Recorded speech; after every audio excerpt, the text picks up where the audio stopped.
This is Hunter Muse. And this is Chris Snipes, and you are listening to The Melt.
You haven't been on the Melt before, and what I like to do for somebody who's just come on is sort of introduce yourself to listeners who may be stumbling upon you for the first time, and maybe just give a little backstory about what got you to where you're at right now, whether that be in your life, your experiences, or in your broadcasting experience. Yeah. So what got me here was basically what began many decades ago as a kid. I had a lot of encounters when I was a child with what we'll just call supernatural entities.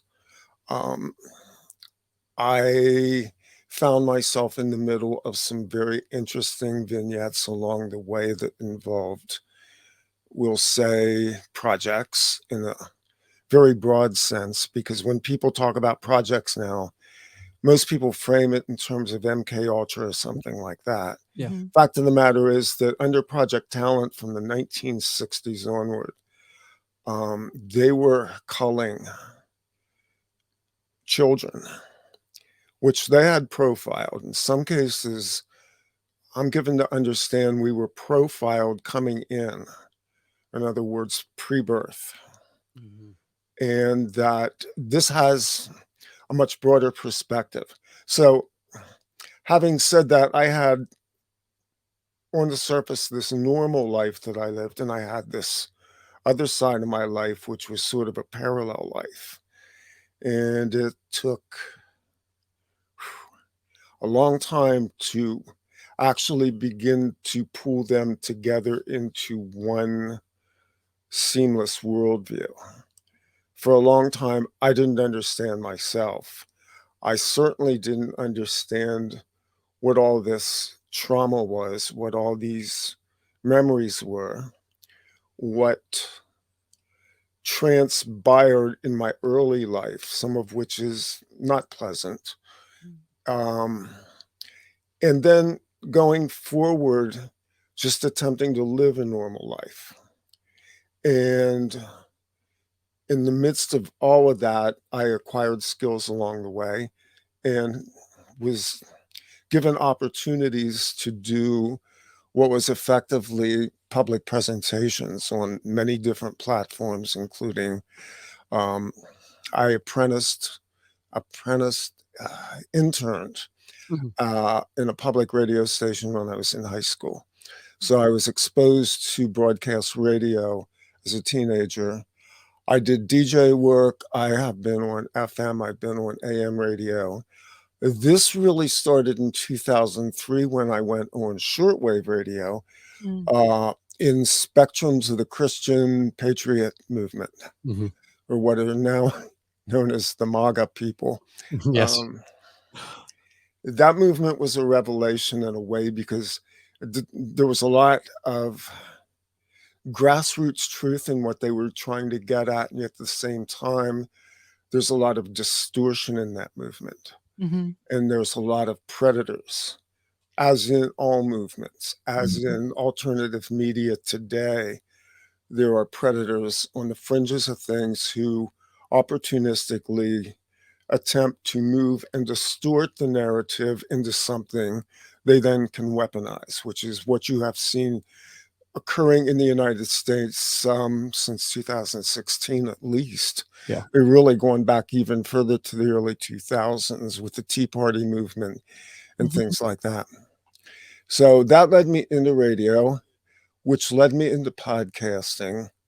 I put up an RSS feed in 2004. I coded it based on what Adam Curry and Dave Weiner were doing at the time in setting up RSS feeds. There was no WordPress at that point. There was no real standard platform. So we were running Web 1.5 at that juncture, and you had to code it into the website. And so that was the early beginnings of podcasting.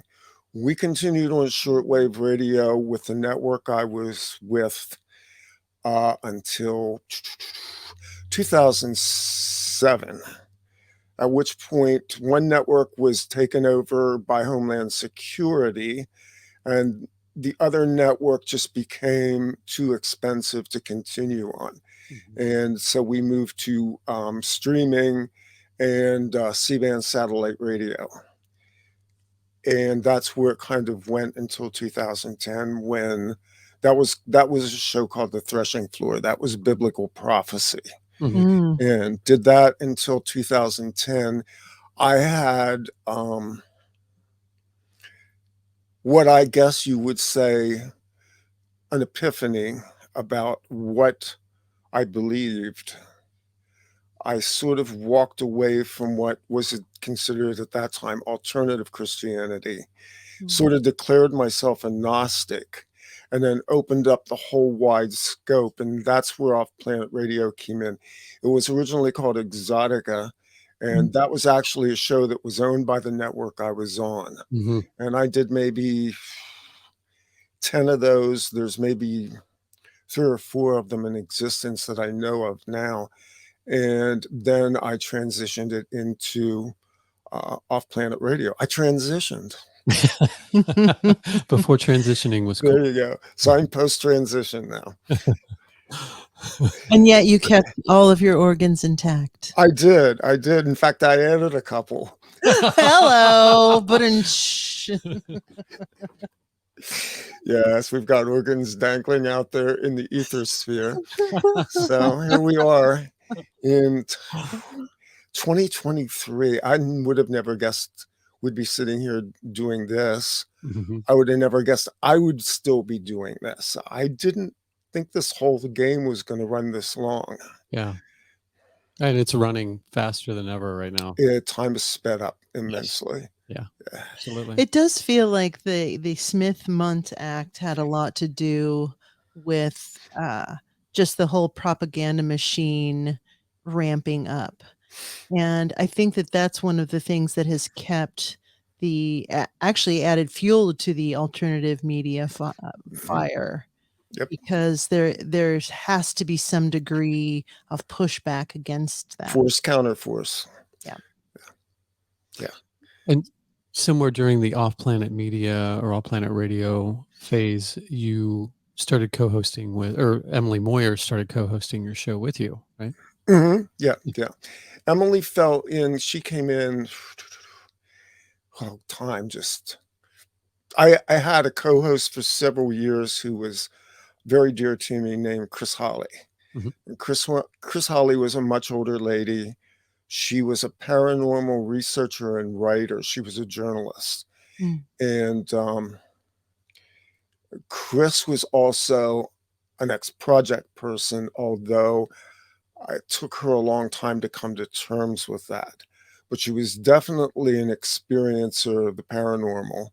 That was her trade, was basically documenting UFO encounters, a specific group of people who were regularly abducted, who, as it turns out, in making contact with these people, I came to find out were also part of Montauk. Chris grew up and lived on Long Island. Long Island. And she actually had her final encounter with the forces that are on a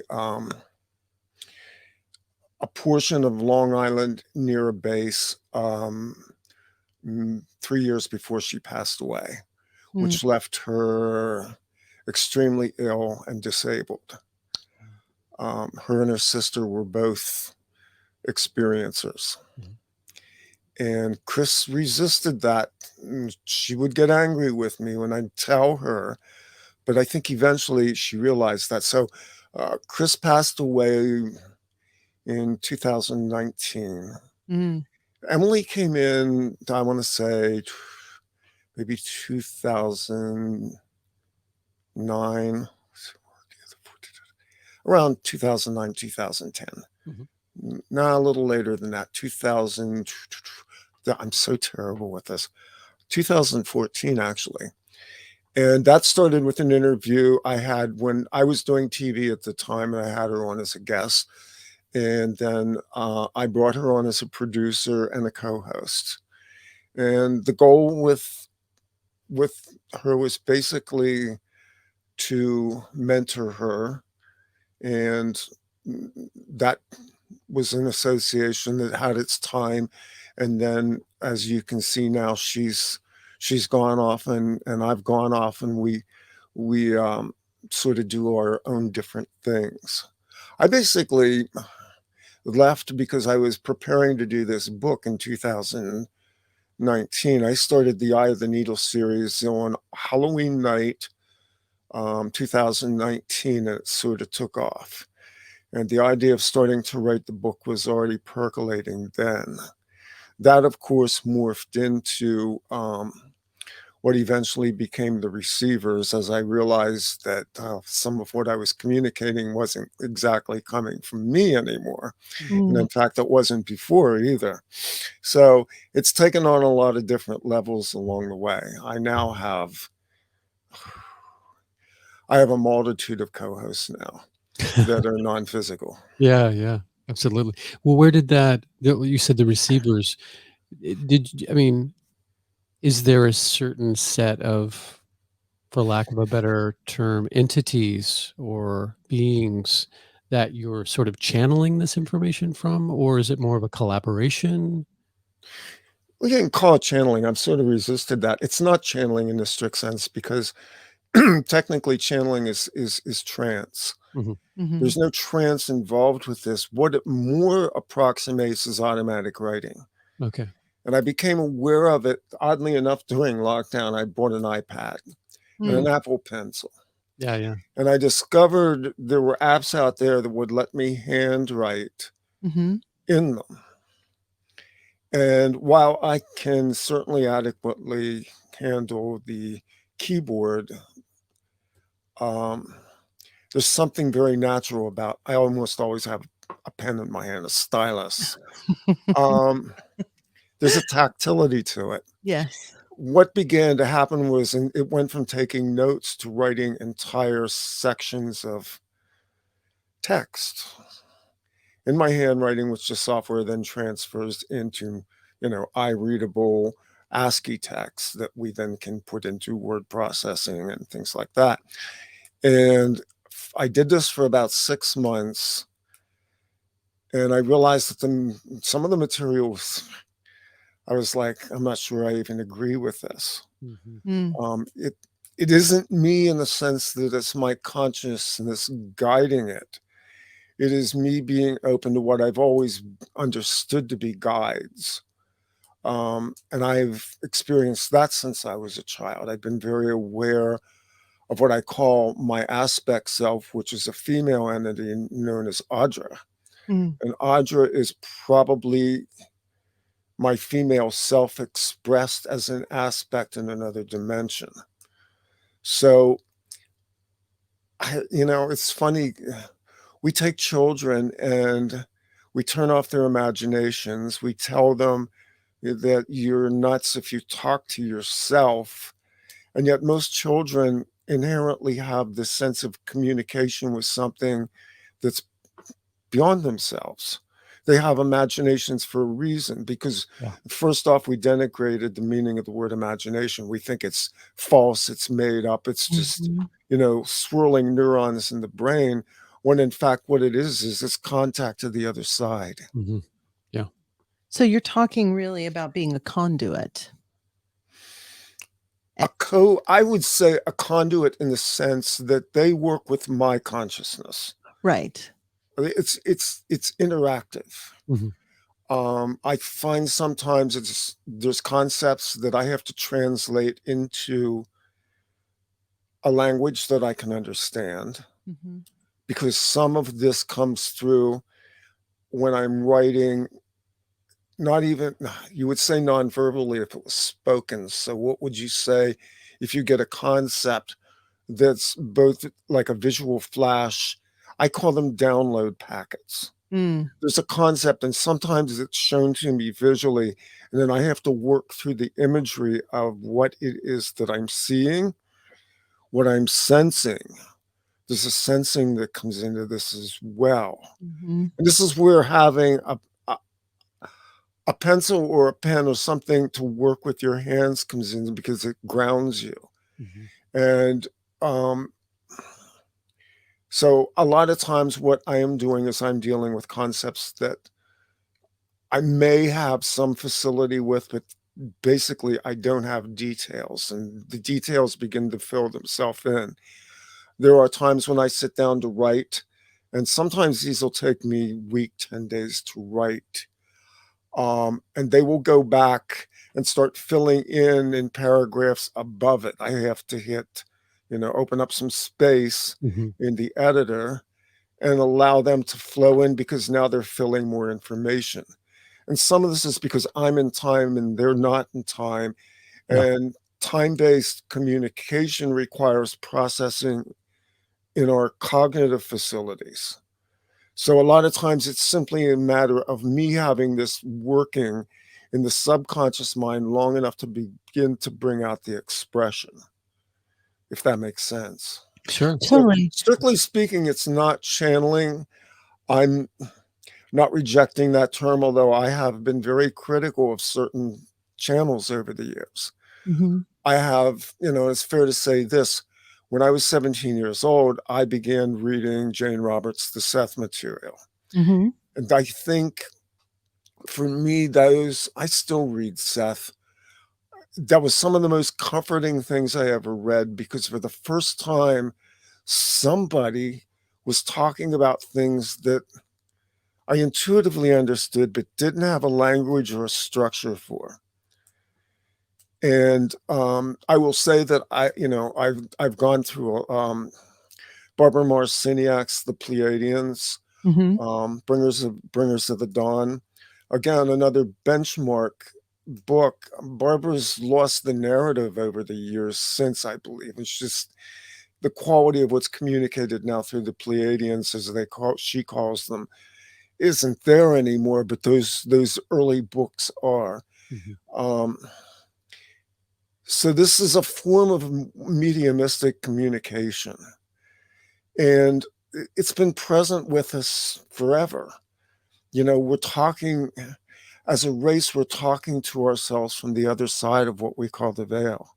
Mhm. I mean, the Bible, it's so funny, because Christianity is so stridently against mediumistic communication, when in fact their own holy book is channeled.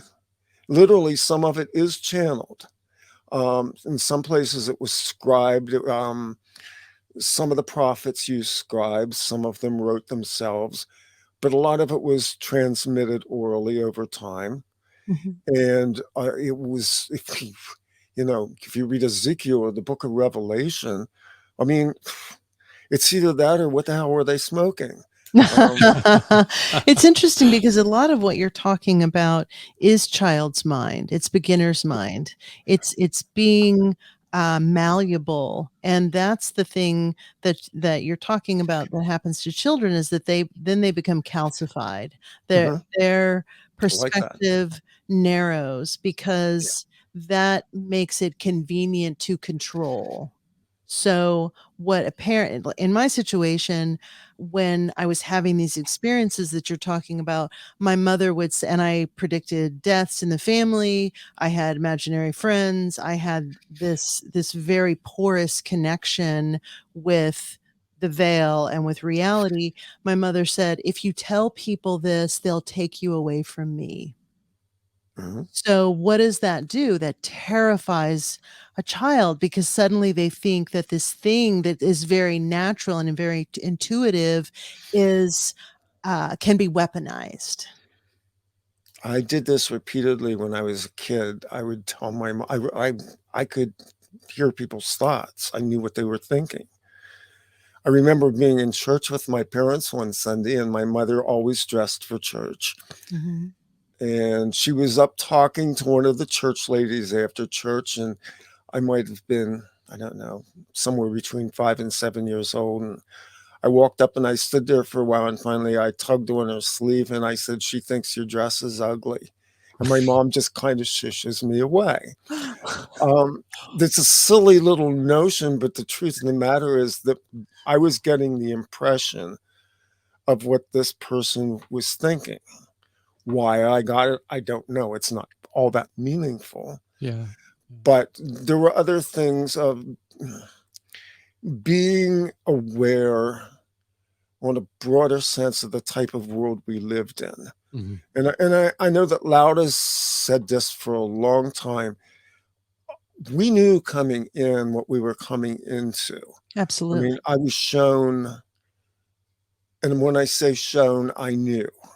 I got confirmation every step along the way that in my lifetime, I was going to live to see what a lot of people refer to the end of the age, the shifting of an age.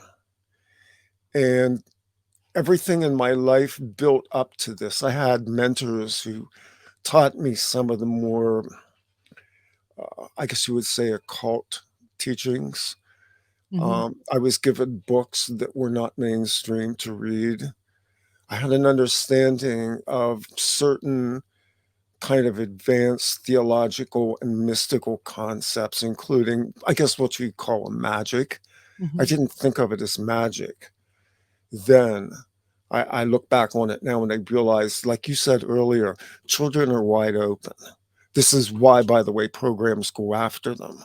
Yes. Exactly. They go after them because they're raw material and they can mold that. And they use all kinds of methods, everything from very subtle types of indoctrination right up to the most sadistic, sick shit you could think of in order to harness this innate ability that children have. And they're also observing what children are capable of doing. So if you have a specific talent or a specific Yeah. proclivity for something, that will be um, bolstered and Mhm. encouraged. And utilized. Did you have when you were a kid, did you have anybody that you could go to with this stuff, or were you just kind of floating on your own? No, no, I kept very quiet about it. Mhm. Um, my mom kind of knew. In fact, she kind of championed this, and she bought me for Christmas one year what was called Kreskin's ESP. Mhm. Yes, I remember And this. she was very aware that I had certain psychic gifts, and she sort of went that way herself. But Mhm. again, she was coming from a very evangelical background where, again, most of this was verboten. And it's weird because my background is that on my mother's side of the family. Um, they were very, very fundamentalist Christians. My father's side, much more liberal and Freemasonry. Mm. Freemasonry plays into a lot of this as well. I have memories of being on the altar of a Freemason temple when I was very young. and some things that went along with that. There was certain types of ceremonies that were done. Again, there's ways that they entangle people. Yeah. You're profiled from birth. They know what bloodlines you're born Exactly. into.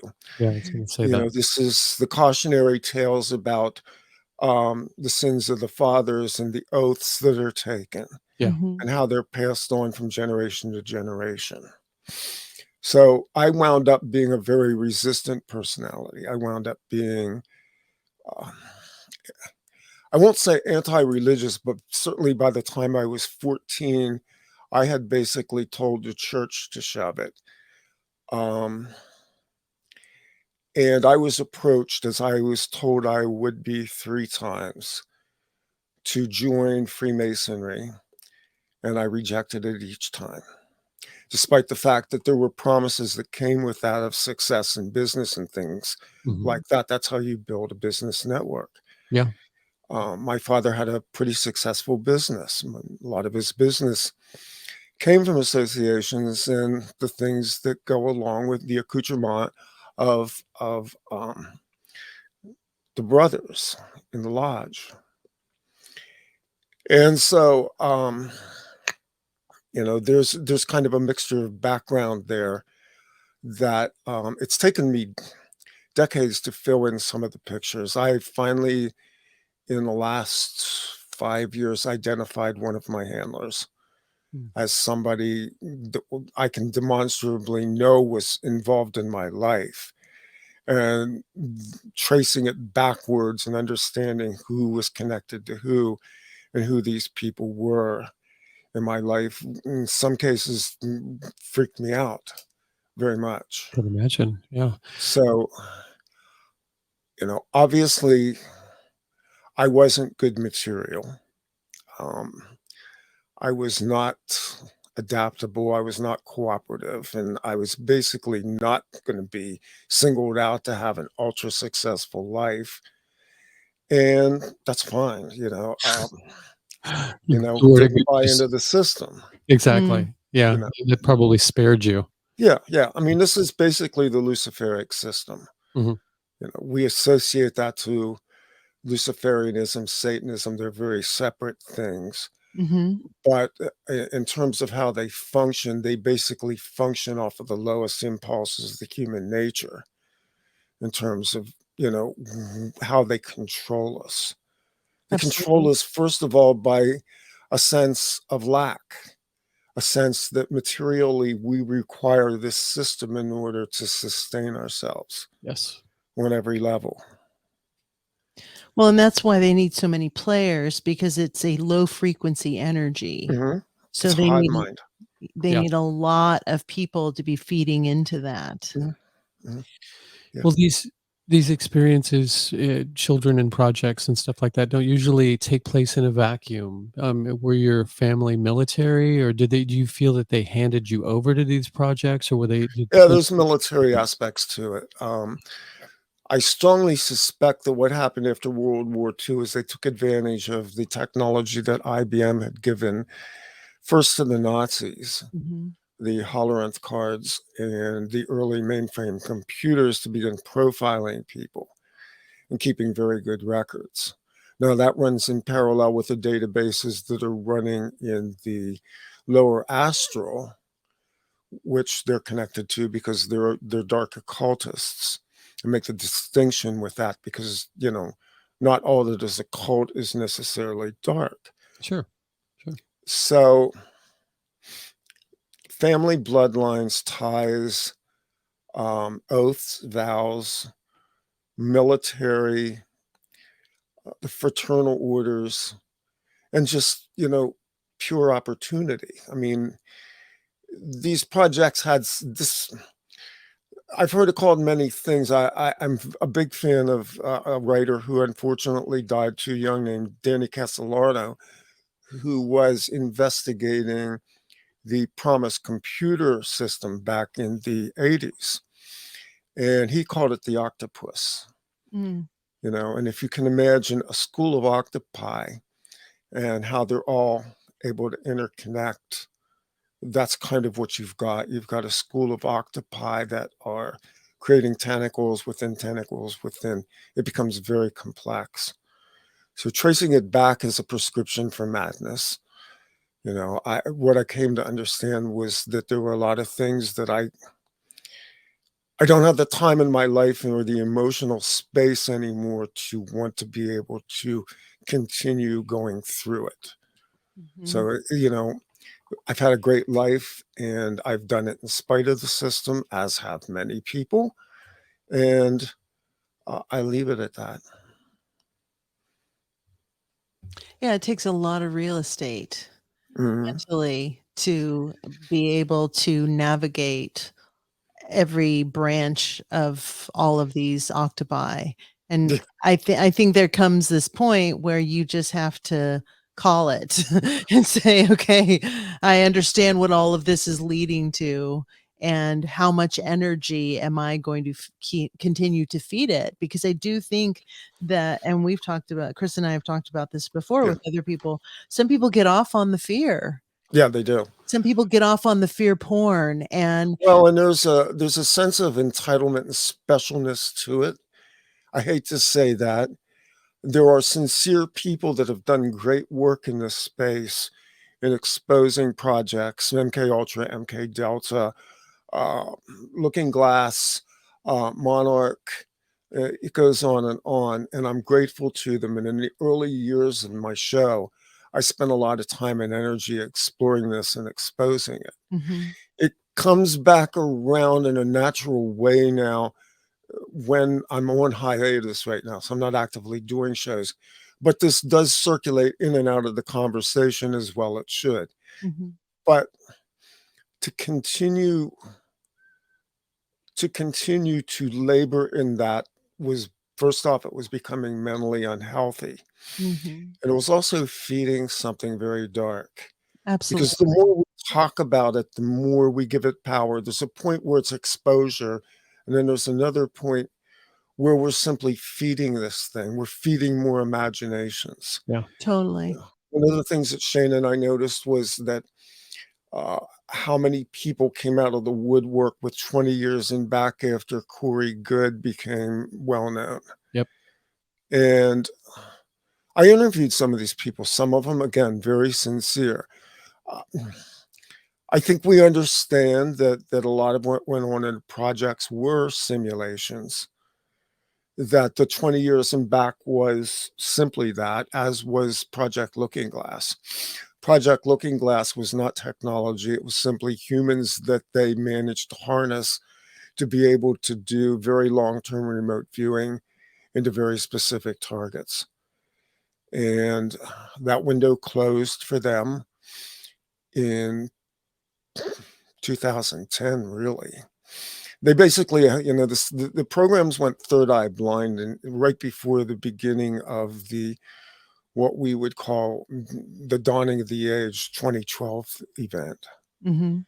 They were terrified by this, and this is again the timeline that we step through now comes from that. Everything that we have been through since 2012, but especially I place it at 2017 forward as being throwing everything they've got at this to stop what's occurring in terms of mass human consciousness and awakening. Mhm. It's not a mass awakening in the sense that everybody's gonna, what is it, ascend. Yeah, you're gonna float on clouds. It's not like that, but this awakening has begun. It's been in process for a long time. For sure. Mhm. Certainly, you can trace it back to what happened back in the 1960s and forward. So we're well into something which is humanity beginning to look at itself and realizing that they've been programmed, they've been controlled, they've been herded, they've been hunted, they've been slaughtered, and the ripples across the stream of human consciousness now are exactly what you talked about earlier, this counterforce, force counterforce.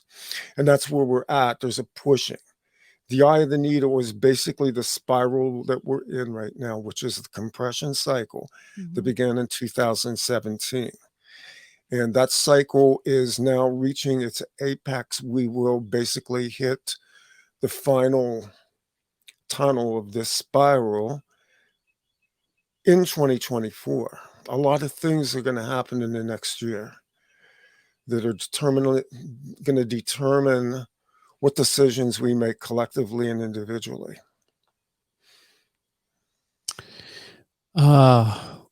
Very quickly to go back on the receiver material. Yeah.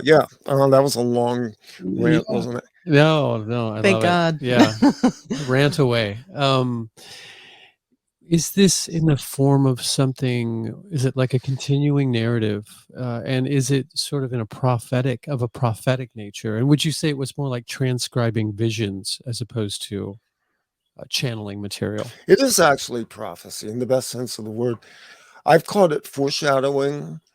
I've called it prophecy. People don't, and this is an area that I had a lot of interest in. I studied prophecy for a long time. I obviously studied it from the Christian viewpoint, but I also looked at other visionaries along the way, Nostradamus being obviously one of them, but there were others as well within what you would call the mystery schools.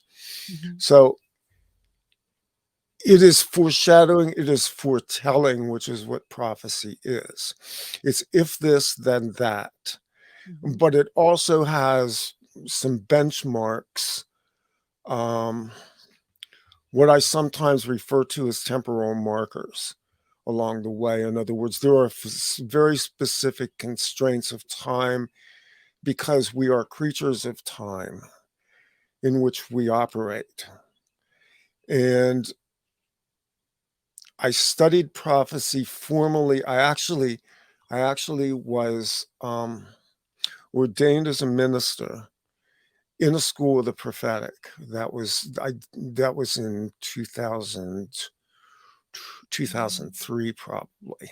That was really at the height of my involvement with what I guess you would call evangelical charismatic Christianity. And I had a very good teacher who taught me a lot. And again, when you look at the gifts of the Spirit in the New Testament, they're psychic gifts. They're gifts of healing. They're gifts of words of wisdom, words of knowledge. In other words, going up to somebody, laying hands on them, and having a knowing about them. And I did this. I saw it. It's just no different than me hearing in my head the lady that didn't like my mom's dress, as the example.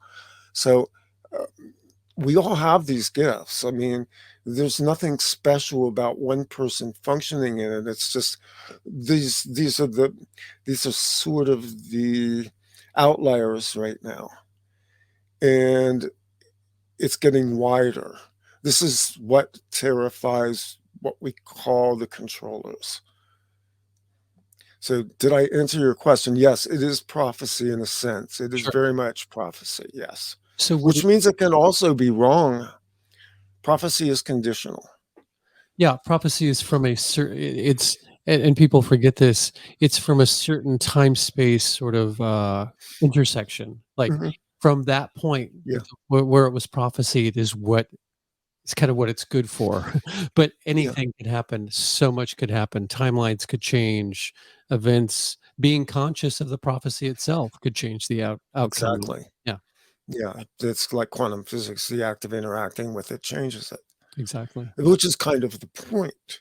The point of it really is to direct the consciousness to a specific point and then allow what humans are going to do to affect that. Exactly. And to allow it to affect us. Because there's a feedback loop that occurs in terms of causative events, mass events, and things like that, which then change look at what happened over the last 3 years. Mm-hmm. Look at Exactly. how much the world has changed. That's not all social engineering. Yep.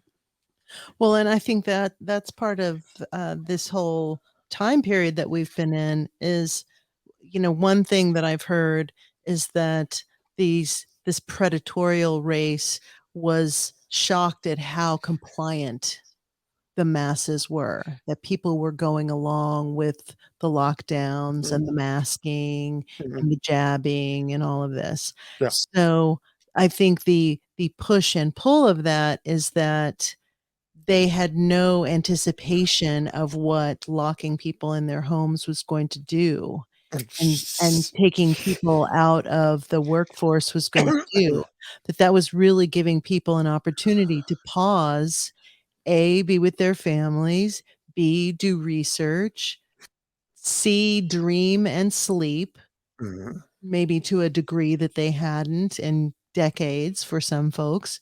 So I think they couldn't control that aspect of this period. And that what has probably created this mass awakening is that there are some people who are out of that rat race for a moment where they go, what the Yeah. fuck have I been doing for the Yeah.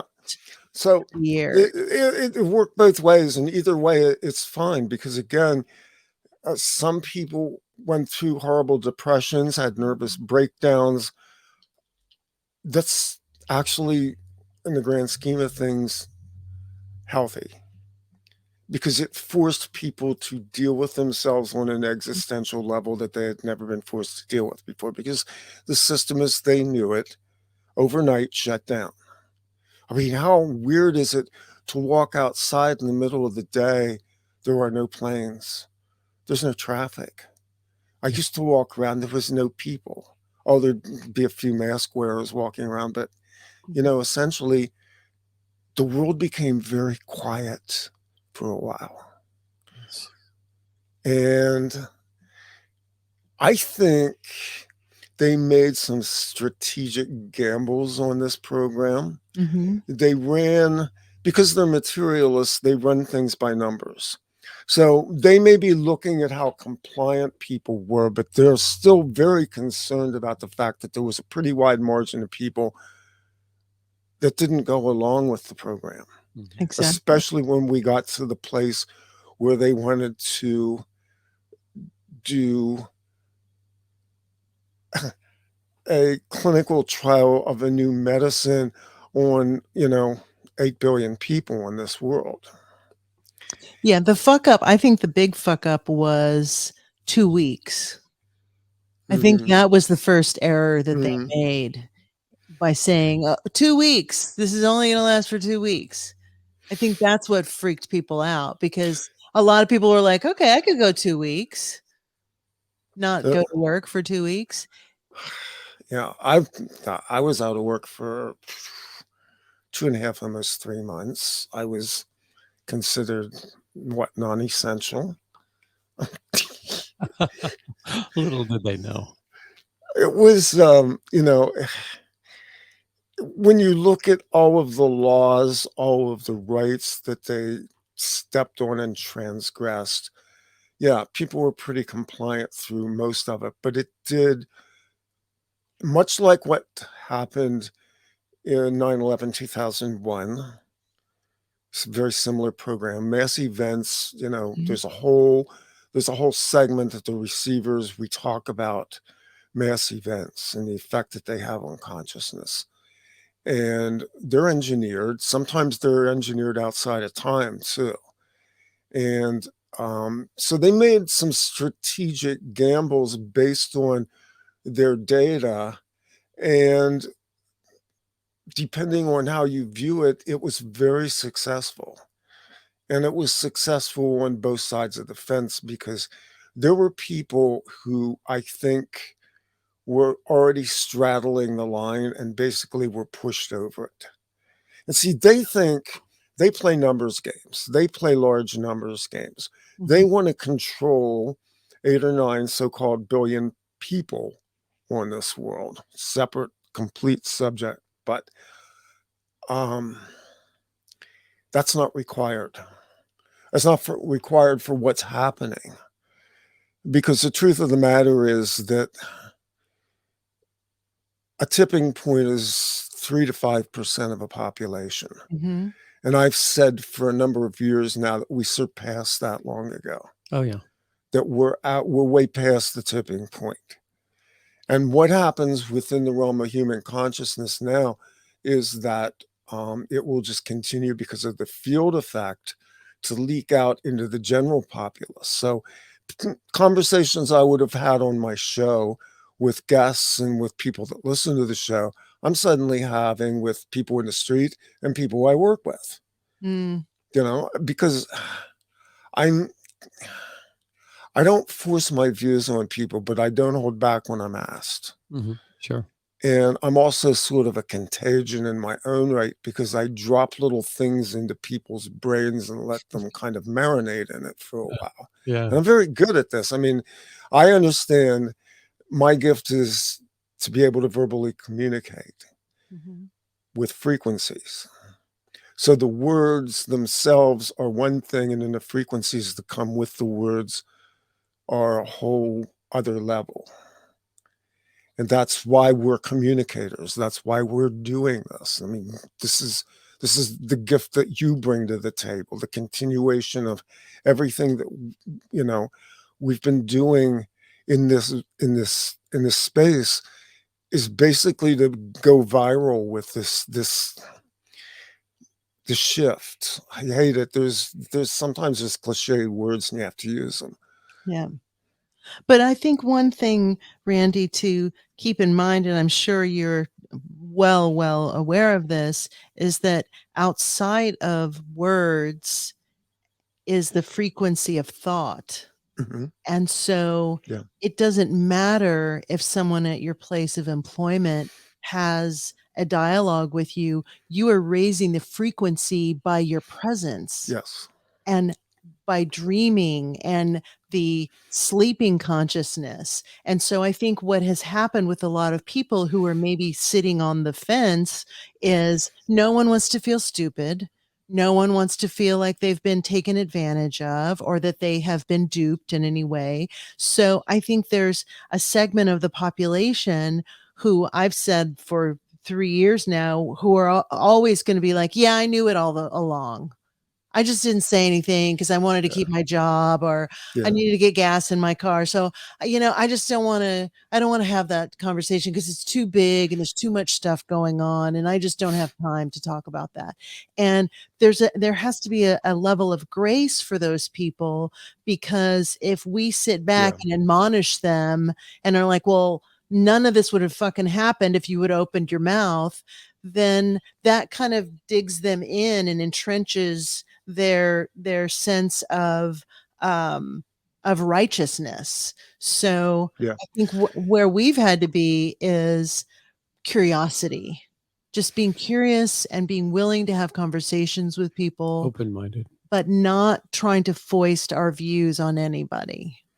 Yeah, I think the evangelical in me wanted, they always want you to preach the gospel and they want you to tell everybody about Jesus. And you see what that happens with that is it turns people off, and rightfully so, because what they're selling is a false gospel. That was what I spent a lot of my years on shortwave telling these Christians. You don't even understand your own books. So to preach to people, to beat them over the head with something that you believe is the truth isn't constructive. What's constructive is to frame things in a way that there's a drip that occurs. A melt. There you go. There you go. That's the melt right there. So you do the drip on them, and eventually it saturates out into, gosh, I've watched things that, maybe even 30, 40 years ago, I was talking about now become mainstream. So, in a lot of sense, we're forerunners. We are basically foreshadowing the shifts that are coming. and it will be the next generation on this world, in this realm, if we don't fuck that up, um, that can pick up the threads of all of this and truly begin to make it work. Well, go ahead. I'm next, though. Okay. What I want to ask you about is the veil, because I perceive that people who have passed through that veil are still able to communicate with us and perhaps have a different level of reality or consciousness that they are experiencing, maybe a 30,000, 40,000 degree or foot view of the world. And that could potentially be like that whisper you hear in your ear. It could be a generational whisper of, a great, great, great grandfather saying, look over there, or don't forget that. Uh, do you perceive that part of this process that's happening is this kind of collective, energetic, Yeah. throb or echo that we're feeling? So what the receivers are is basically, among other things, they are our future selves. Mm-hmm. And they have, but the reason they're called the receivers is because they're kind of they're like, you would put, sometimes they put echo buoys out in a bay. We put satellites up into near Earth orbit, which they call space. Whew, there's a big subject. And so along the way, those frequencies kind of radiate out. Our future selves are ourselves, our aspect selves, which are connected to our ancestral selves through, this is very important and it's not talked about enough, connection with the ancestral lines. They want to talk to us because we are resolving broken, we'll call them broken timelines for the sake of this discussion. There are disjunctured timelines that have occurred because of the various resets and collapses that have occurred on this world, going back much longer than I think we comprehend at this point. The world is very old, and humanity itself has been through many iterations of life here, as well as other worlds, other orbs, which are part of our constellation. This is by no means to promote space and spinning spheres and all of that. That's a separate subject, but it is to say that we are connected to something as an arc, which is both us now and in the past and the future, and that what we are trying to do is to heal these timelines. It's really difficult for me to get this into words.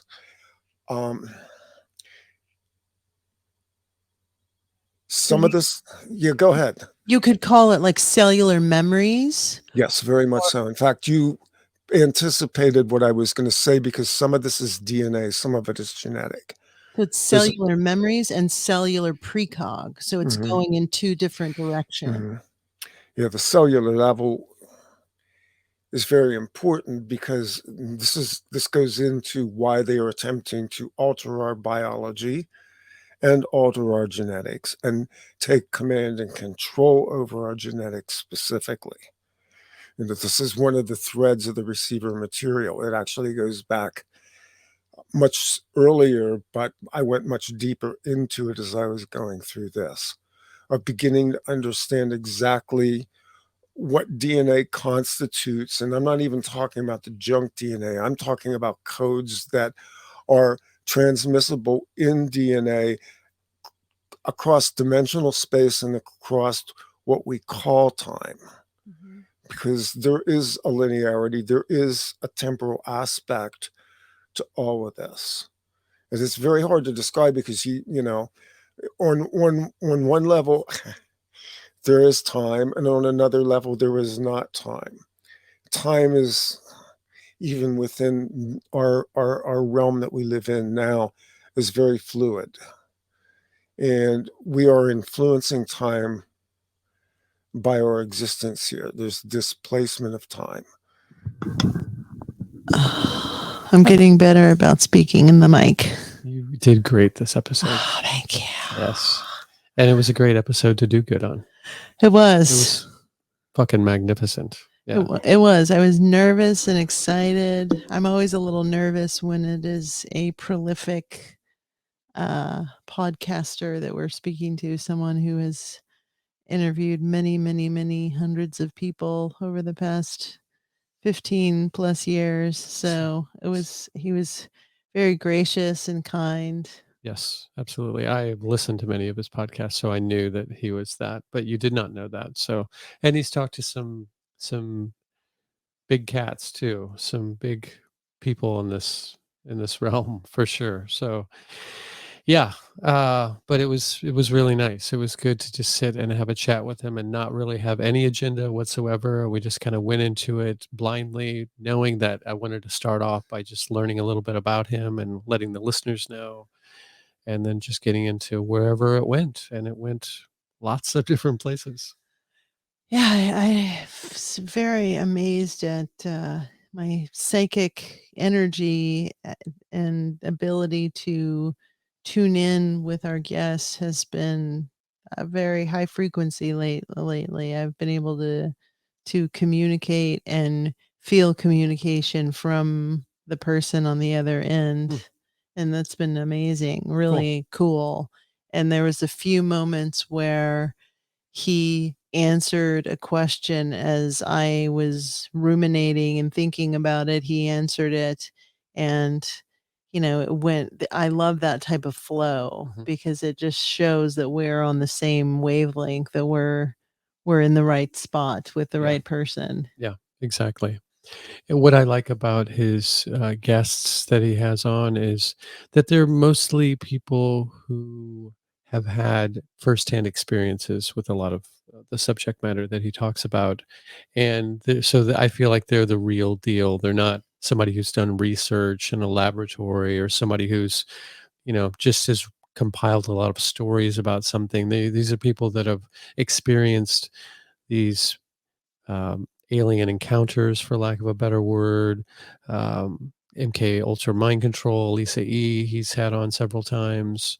Nish, as he mentioned in the conversation, he had several episodes with Emily Moyer, who's also experienced a lot of these things, and he himself has. So I feel like he's compiling a library of people's stories about things that I find are very pertinent in what is going on in our reality, and aspects of that many people who do these kinds of shows don't think to go into. And he's really good about digging into that stuff. I am an experiential human, and so I deal with my own personal experiences, and I try to kind of put pins in other people's timelines to see kind of where I was at a specific time of life at that point that they're talking about. And when he was talking about Chris Hawley and her living in Montauk and having experiences in that area of Long Island, as we say on the East Coast, I in the 2009, 2010 era, I was working as a photographer, a fashion photographer, and I got sent on a shoot. I would do events as well, and I got sent on a shoot to Montauk, and I went there by myself. And at one point I was looking at a house on Montauk, and it's the farthest island in the stretch of islands in New York, in that section of New York. And it's a very trippy, weird, dream energy type of a place. You'd have to take several trains to get there from the city, and it's probably about an hour and a half commute from Manhattan proper to get out there. And every photo I took when I was there has this kind of dreamlike energy quality to it. So again, I just love these parallel doors that get walked through at different times with these people that are in these same realms. It's super cool. Why didn't you end up living there? Well, I ended the relationship that I was in at that point. It was someone that wanted to buy me a home on Montauk and basically make me a baby machine. Oh, this dude. Yeah. You all know this dude. But And so I just decided, just for the sake of my privacy, I don't want to go into too much detail. Of course. But I just decided, it was one of those things where I thought, this is not where I need to be. This is not the life I envision that I see myself having. But something that keeps coming to my mind is when he was talking about the, very far right Christian patriot movement space that he was kind of in and around at that period of time, like kind of earlier than that period of time. And when we were talking about cellular memories and those folks wanting to basically go back in time to a different era, a different time period, what I started to think when we were talking about this was maybe that is some cellular memory DNA thing that, somewhere in their generational past, someone in that DNA thread or DNA strand is saying, times were better back then, and this is why we want to live in this time, or this is why we want to recreate that time.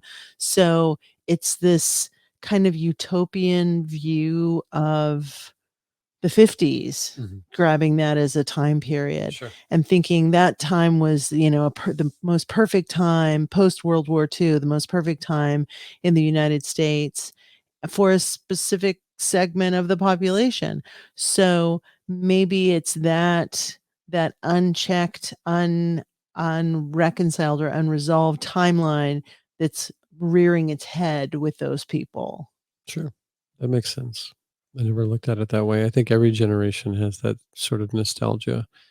I think because this society is socially engineered to change so quickly before anybody has the remote chance of adjusting to all the change, that it therefore changes the very fabric of society and the way that we interact with each other, or in this case, recently, how we don't interact with each other. Plus, it creates more of a generational spread between ages, so that there's the trail of breadcrumbs gets blown away before anybody has a chance to backtrack. It's what I would call cultural amnesia. Yeah. And the idea behind that is that because we live in an individualistic society, we don't live in a communal society. We don't want to look back to our elders and see them with any degree of respect and think, oh, these people have anything to teach us.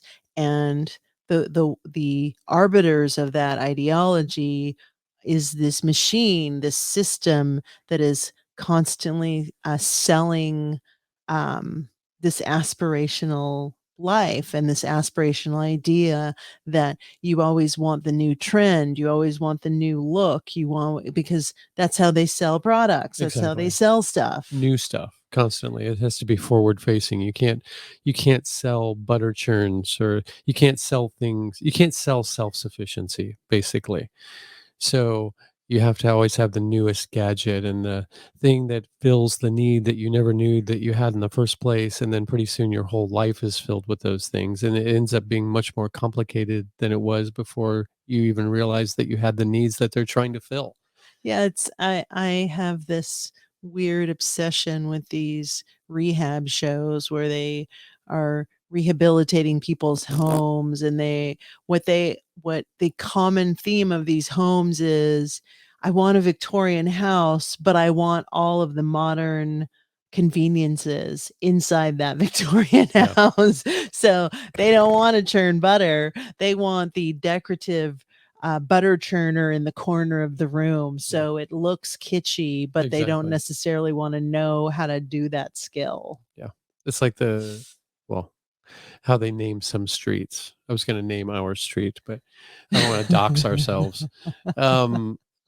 That they hint to a former time, often trail, it's named trail or something pass or something like that, like a different form of transportation happened on those same lines. Yeah. And the street was probably named 100 years ago. Yeah, of course. When it was that thing. Exactly. And or the trail was. Right. But they don't want to call it, Instagram Lane now. Yes. They'll have Instagram Stadium probably somewhere.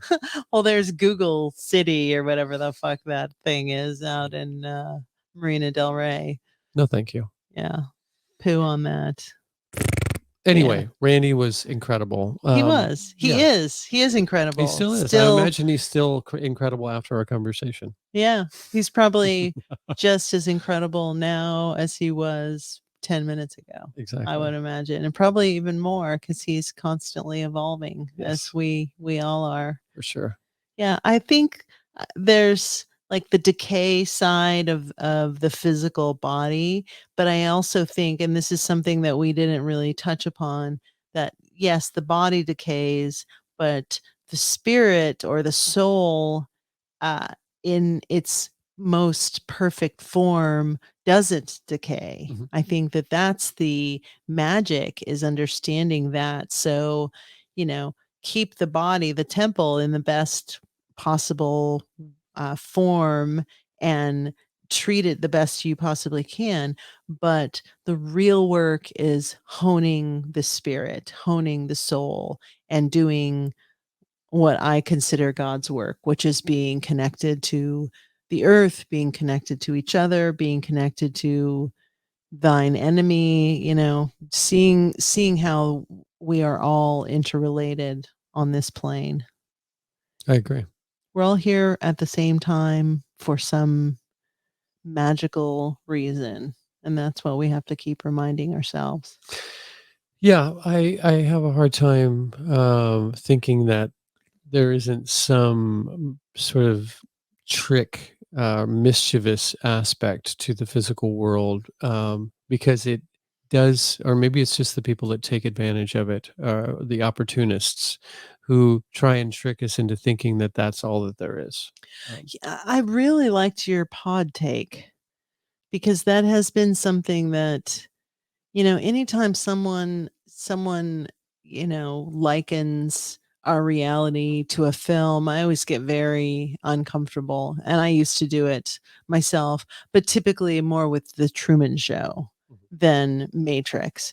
But anytime I hear someone say it's like the Matrix, the world is like the Matrix, it's like, no, it's not. The world is not like the Matrix. I understand what they're saying when they say that. But again, I think that there's a fear porn aspect of the simulation theory, this idea that none of this is real. None of this is tangible. None of this means anything. What means something is that you're in a pod somewhere with some shit hooked up to your neck and you're just fuel for a battery. But what you were saying when you were talking about the human experience, the physical experience, that being a matrix, I think that's a different form of that same narrative, but there's something richer to what you're saying, because it's still putting the body in the story. Yeah. Well, the body is the avatar, is this suit that our soul is wearing to navigate the physical world. So, right.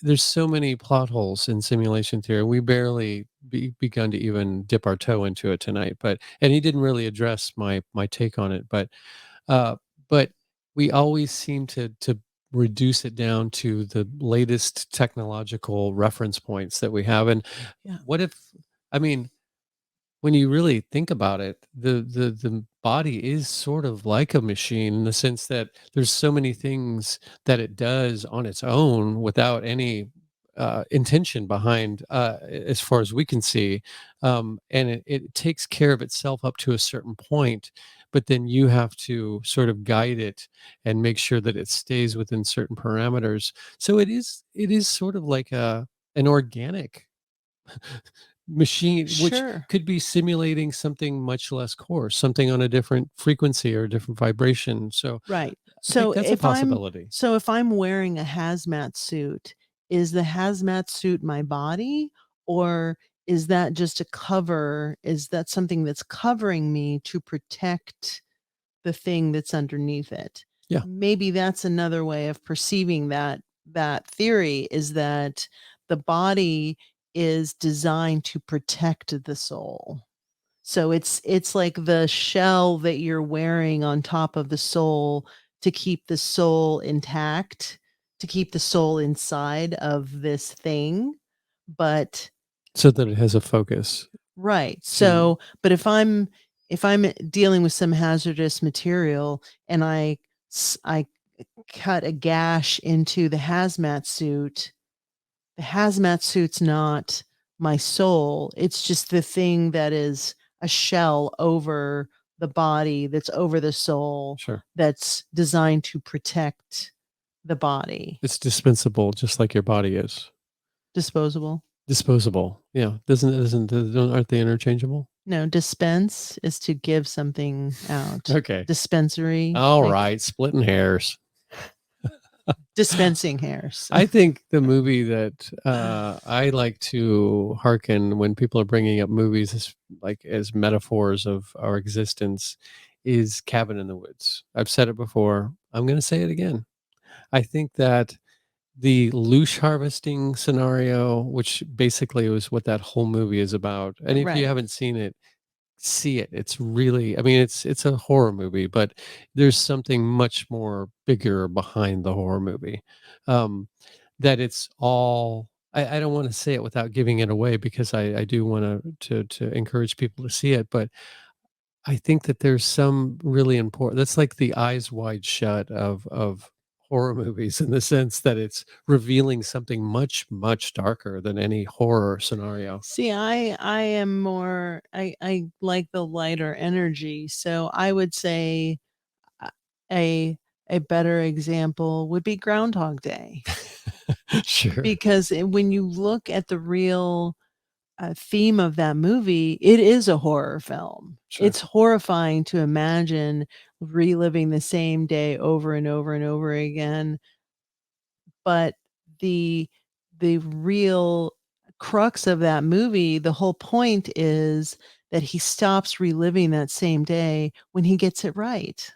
Yeah. No, I don't mean to portray that Cabin in the Woods represents all of life by any means, but the aspect of it where there is a sort of a fear machine Yeah. and something lives off of that fear. Yeah. That aspect of life. Yeah. I don't think Well, that's what it all boils down right. to by But any means. using you again, going back to my example, using Groundhog Day, what is keeping the machine going is his ego. Sure. The second he steps out of his own ego and steps out of his own way, that's when he wakes up from the nightmare, Yeah. because he becomes impeccable. He uses his energy in every single exchange that he has to his highest ability.